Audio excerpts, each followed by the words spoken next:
आज मैं आपको एक कहानी सुनाने जा रही हूँ। तो चलिए शुरू करते हैं।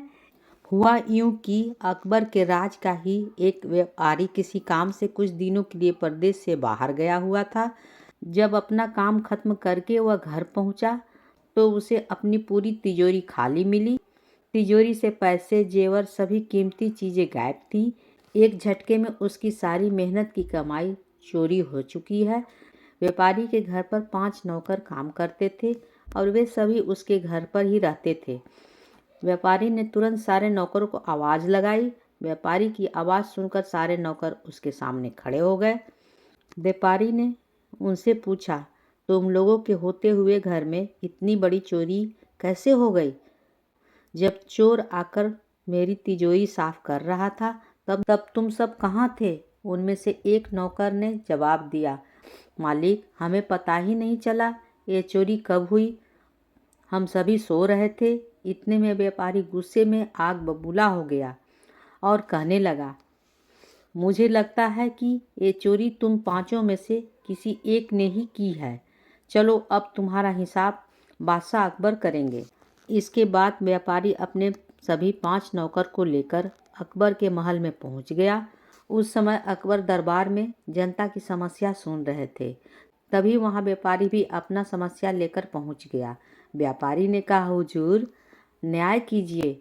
मैं आपके राज में रहने वाला एक व्यापारी हूँ। मैं जरूरी काम से कुछ दिनों के लिए प्रदेश से बाहर गया था, लेकिन जब मैं वापस आया तो मेरी सारी तिजोरी खाली पड़ी थी। मेरी सारी मेहनत की कमाई लुट गई। मेरी मदद करे हुजूर। अकबर ने व्यापारी से पूछा, तुम्हारा कितना और क्या क्या सामान चोरी हुआ? क्या तुम्हें किसी पर शक है? व्यापारी ने अकबर के सभी सवालों का जवाब दिया। इसके बाद अकबर ने व्यापारी के असली चोर को पकड़ने की जिम्मेदारी बीरबल को सौंप दी। बीरबल अगले दिन ही व्यापारी के घर पहुंच गए और उन्होंने सभी नौकर को बुलाया। बीरबल ने सभी नौकर से पूछा कि जिस रात चोरी हुई उस वक्त सभी कहाँ थे? सभी ने कहा वे सो रहे थे। बीरबल ने उनकी बात मान ली। बीरबल ने कहा, ठीक है, आपको परेशान होने की ज़रूरत नहीं है। मेरे पास ये 5 जादुई लकड़ी है।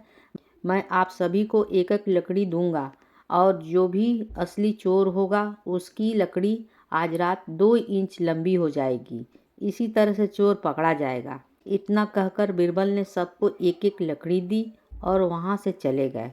अगले दिन सुबह होते ही बीरबल व्यापारी के घर पहुंच गया और सभी नौकरों को अपनी अपनी लकड़ी लाने को कहा।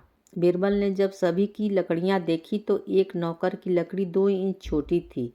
इसके बाद बीरबल ने तुरंत सिपाहियों को उस नौकर को पकड़ने का आदेश दे दिया, लेकिन व्यापारी इस घटना को समझ नहीं पाया। उसने आश्चर्य होकर बीरबल से पूछा, आपको कैसे पता चला कि चोर यही है? बीरबल ने व्यापारी से कहा, मैंने जो लकड़ियां दी थी वह कोई जादुई लकड़ी नहीं थी, लेकिन चोर को लगा कि लकड़ी अगर 2 इंच लंबी हो गई तो वह पकड़ा जाएगा। इसलिए उसने खुद ही लकड़ी 2 इंच काट कर छोटी कर दी और इस तरह से वह पकड़ा गया। अकबर तो पहले से ही बीरबल की चतुराई के कायल थे, लेकिन इस घटना के बाद व्यापारी ने बीरबल की चतुराई से बहुत प्रभावित हुआ और उसका धन्यवाद किया। अगर कहानी अच्छी लगी हो तो प्लीज़ लाइक, शेयर और सब्सक्राइब ज़रूर कीजिएगा। कहानी होती है समाप्त।